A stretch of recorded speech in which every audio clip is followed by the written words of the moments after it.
but for your hearing, family, so many times we're talking about a man who had leprosy. And many of us don't really know what leprosy is. We just say, okay, it's something that people can see. So for your hearing, I want to read something to you that talks about leprosy as it was in the day of Christ. Now it says that there were 3 types of leprosy that were distinguished by the appearance of spots on a person's face. Okay? The first was white spots, the second black spots, and the third red. It said that these spots, though few at first, would gradually spread till they covered the whole body. Now, when they began, they would look like, when you go to the doctor, and the doctor would take a blood sample, and he would stick you with a needle, how your skin would look afterwards. That's how it would start off, but they would change and discolor, and they would grow to the size of a pea. So your whole face would be covered with these sores. Okay? Now watch this. It says when kids were born and they had leprosy, it would not become active until they hit puberty. So there is an incubation period for the child. Now in adults, it takes 3 or 4 years before you know you have leprosy.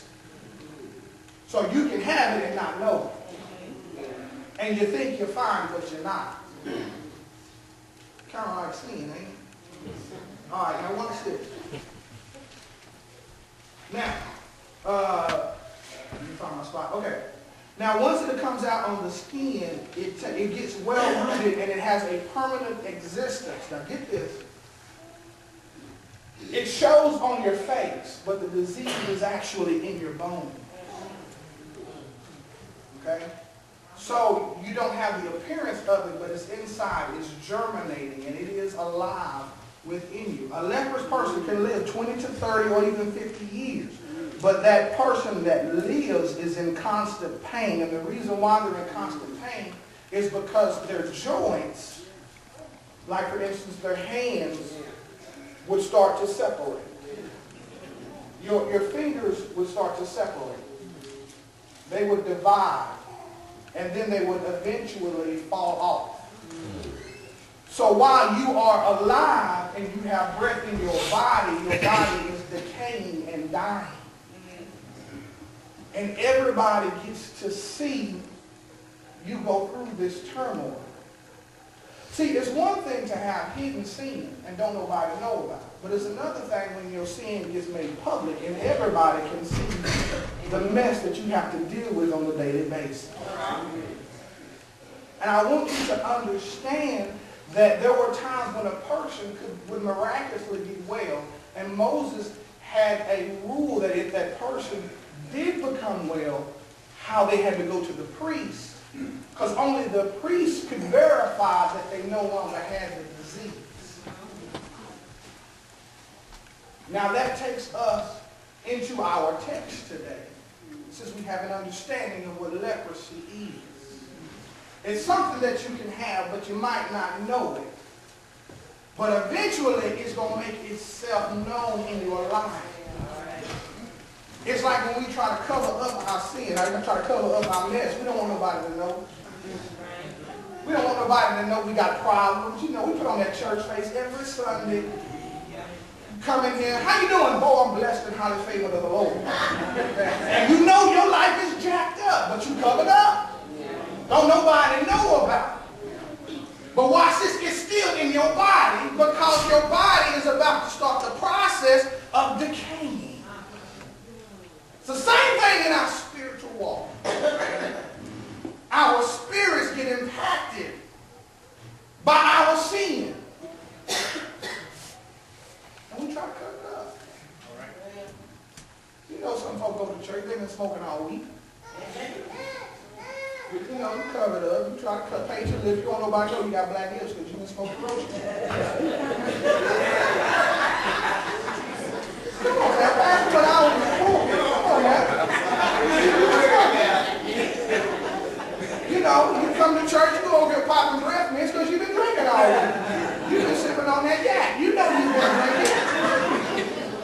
don't go to the liquor store around here, you go 3-4 towns over. Because you don't want nobody to know that you don't want nobody to see your car parked in front of the liquor store.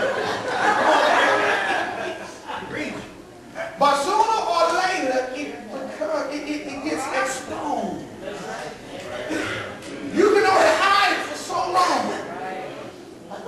You can only cover it up for so long. And this man in Matthew, this leper, was a man who was exposed. It didn't take no discourse to figure out why he came to Jesus. And it's freedom in Christ when you have been exposed. Why? Because you ain't got nothing to lose. See, that's one of the things, some folks, when they submit, they try to keep everything covered up. But when you've been busted, everybody know your business. You might as well just come on to Jesus any which way you can. It don't make a difference who knows. Who cares? Nobody in here can control somebody else's life. So since you can't control somebody else's life, why are you worried about somebody else's opinion of who you are? You might as well go ahead and get right with Jesus right now. You might as well go ahead and submit to Jesus whatever it is that he's trying to work out of your life right now. Now watch this, family. The scripture starts off in Matthew 8. He says, when he had come down. Now see, that's the moment to shout right there. Because if Jesus had never come down, right here. If it had not, when the guy wrote over in Psalms 124, it was a song, if it had not been for the Lord.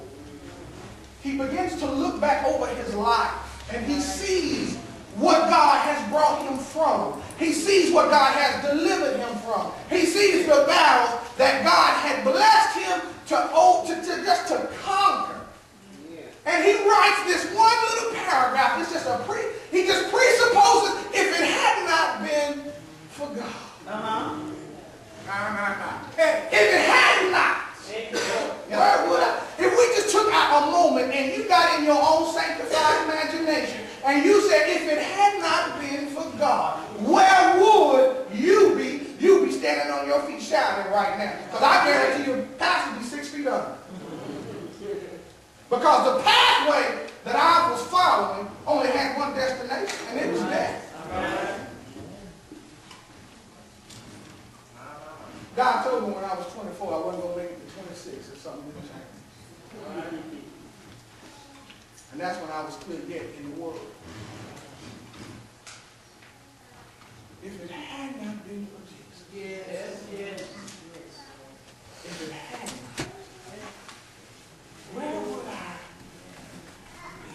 be? Matthew. Christ comes off the mountain and immediately he's thronged by people trying to get to him. Yeah. And here we got a leper that knows it's death to come to Jesus. Because he wasn't supposed to be around people who did not have this disease. But understand, family, when your mess gets exposed, you don't care. When you know the only thing that you got to look for is death, you're going to come to Jesus. That's the reason why parents, when your kids start tripping and acting crazy and they out on their own, you got to go ahead and cut them loose. You got to give them to God. Yeah. Now, when they're in your house, it's a different thing. Yeah. But when they got their own address, baby, all I got to do is put you in the Lord's hand. Because they have got to see the only alternative is the true alternative, which is Jesus. This leper didn't have no other options. When you're a leper, you ain't got your job. You ain't got no 401k. You ain't got no benefits. You ain't going to the doctor. You in a leper colony, and all you got to do is die. Now watch this. There were many leper colonies. Your leper colonies all over the place, but this one leper, said, I would rather die trying to get to Jesus than to die here absent from Jesus. That's why David said, I would rather be a doorkeeper in the house of God than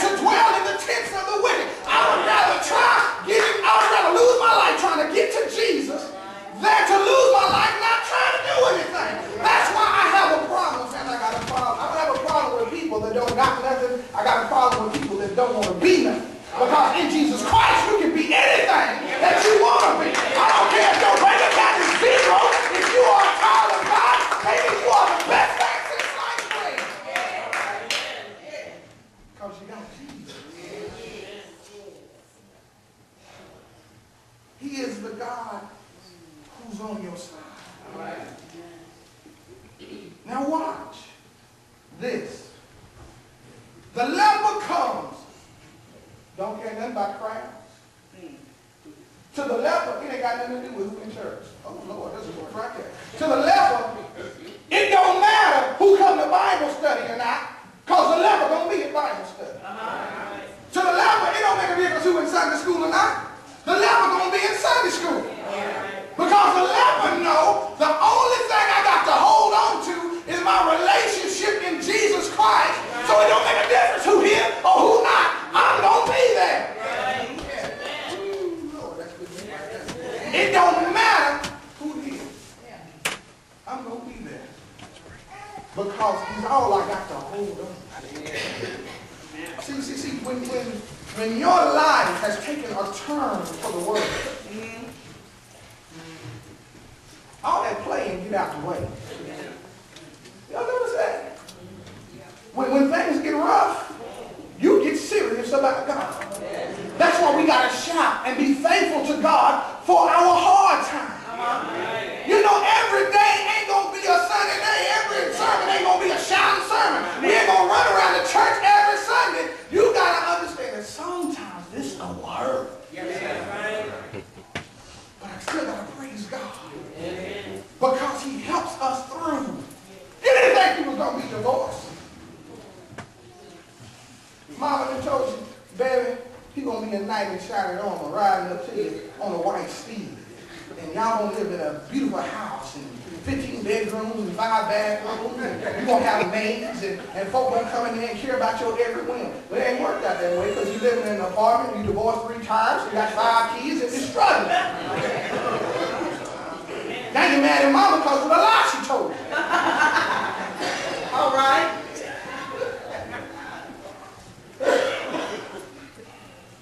Life takes us down different pathways. And it takes us down pathways that we never expected. But instead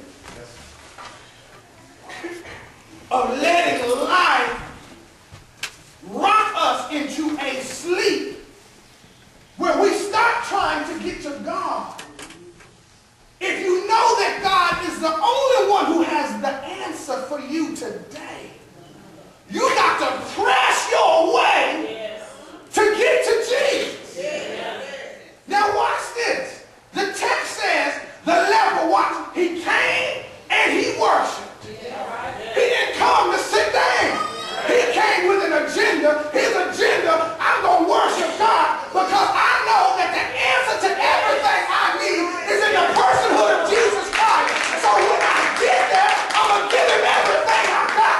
See, that's the one thing I don't understand. Because we'll get up out of bed, we'll go ahead and miss our breakfast, we'll take our showers, get dressed, come to church and sit down. Baby, if I'm going to sit down, I'm going to get my praise on. Because if I'm going to get here, I'm going to give him everything I got. Because I know he's just been that good.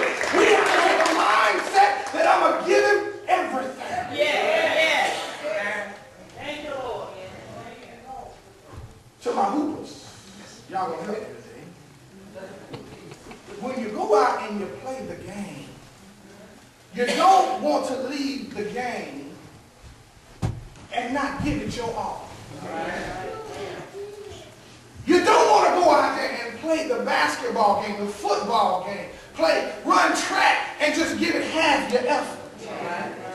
If you're going to go and practice 2 or 3 hours a day, and you're going to miss lunch, you're going to miss hanging out with your friends, you're going to miss all these different things, when you get in the game, you're going to give it everything you got. So if you're going to get into this game of life, and you say you want to be the best Christian that you can be, give Christ all you got. Give him all your worship, give him all your praise, give him everything you got. Because that way, when it's all said and done, and your eyes closed for the last time, you can know within yourself, baby, I had some ups and I had some downs. I had some good times, I had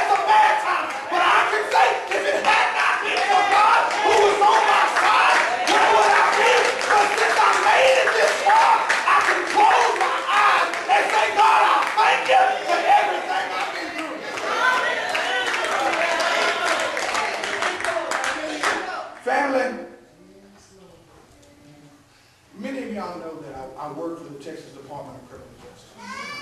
And I used to, when I was an officer, I worked in Huntsville, and they would have executions at the Huntsville. They would bring in men and women and strap them down to a gurney. Yes. And they would put IVs in their arms. They would open up two windows. On this side, you have this offender's family. On this side, you have the person that they say he hurt or killed or murdered. Both can see him. They will raise him up and they will say, would you like to have any last word? Some of them folks get in there fussing and cussing, and they yell and they scream, and they say, I did this and I did that and everything else. And then there's some folks that say, God bless you, I'll see you on the other side. My point to you is this. When it hits that last moment of your life, and you can turn and reflect on your life as a whole, will you take the mindset of the brother that wrote Psalms 124? If it had not been for God. Because you would understand that death ain't nothing but a doorway. It is something that we all are going to have to pass through to get to see Jesus. And if you know it ain't nothing but a doorway, you can say like Spike Lee used to say, it ain't nothing but a thing. Because you know God has got you wrapped up, sealed up, tied up, tangled up in him. But if you don't know where you're going, that's when folks get scared. If you don't know where you're going, that's when they get mad. If you don't know where you're going, that's when they get frustrated. If you don't know where you're going, that's when they start cussing folk out. If you don't know where you're going, that's when folks start acting a fool. But if you do know, if it had not been for the Lord,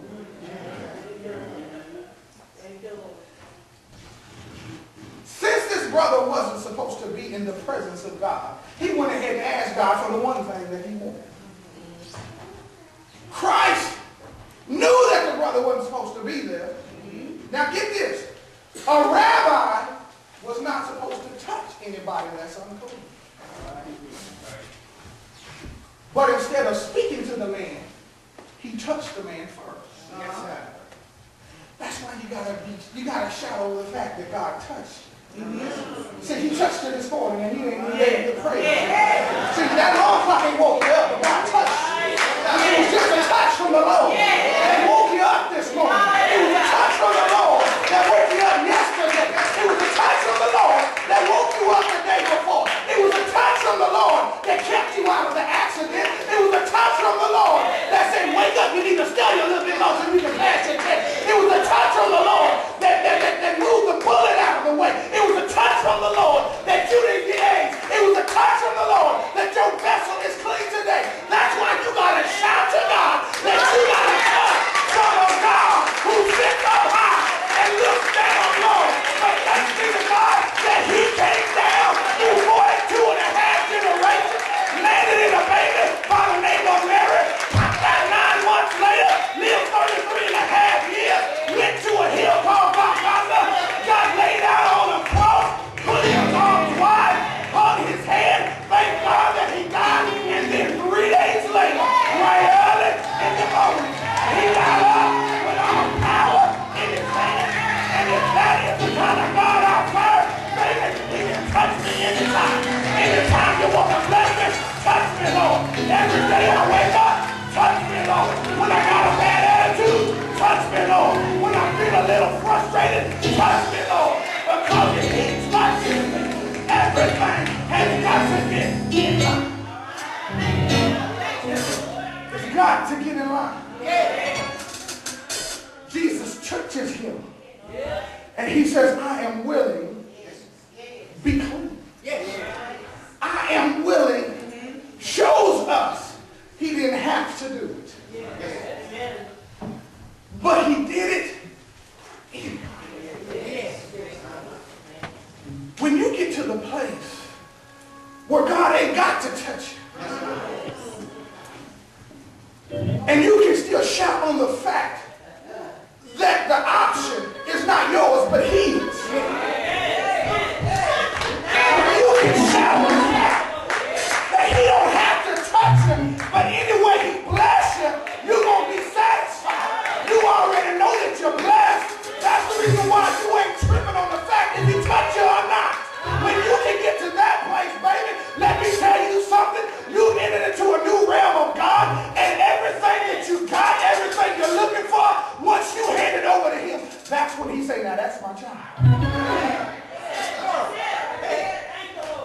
See, when somebody ain't yours, they always want something from you.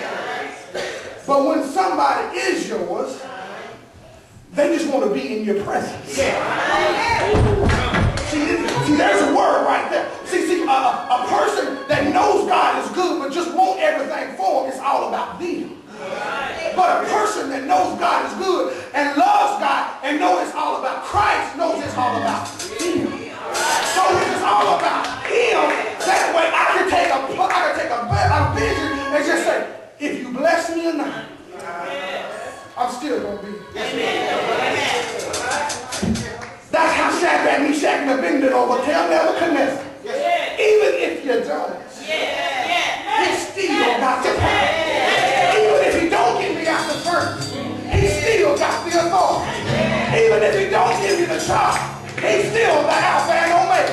Even if I don't get married, he's still the beginning and the end. Even if I don't have no money in my pocket, he's still the first and the last. Even if I don't have a place to live, he's still he who was, he who is, and he who is to come. Even if I don't got nobody to tell me they love me, he is still Jehovah Jireh. If I ain't got nobody to rock me in the midnight hour, he is still Jehovah Nissi. If I ain't got nobody to pat me on the back, he is still Jehovah Rapha. He is still a good God. And I can bless him for just having the opportunity to be in his presence. So God heals him. But the most interesting part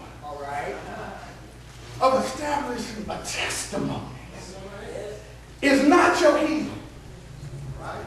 It's the people that you encounter after you've been healed. See, Christ said, don't tarry and don't tell nobody. He was not talking about a sense that you can't tell nobody how good God is. But he was telling, don't tell nobody till after you get to the priest. Because if you really started telling folk how good I am, it's going to stop you from getting to your purpose of getting to the priest. And we've got to understand, family, that we don't have to tell folk everything all the time. When God gives us an order to follow, he gives us a command that we need to submit ourselves under. We need to follow his command. Now watch this. It was very, very distinct what he said. Take the offering that Moses commanded you. And the offering is 2 doves. Take them to the priest.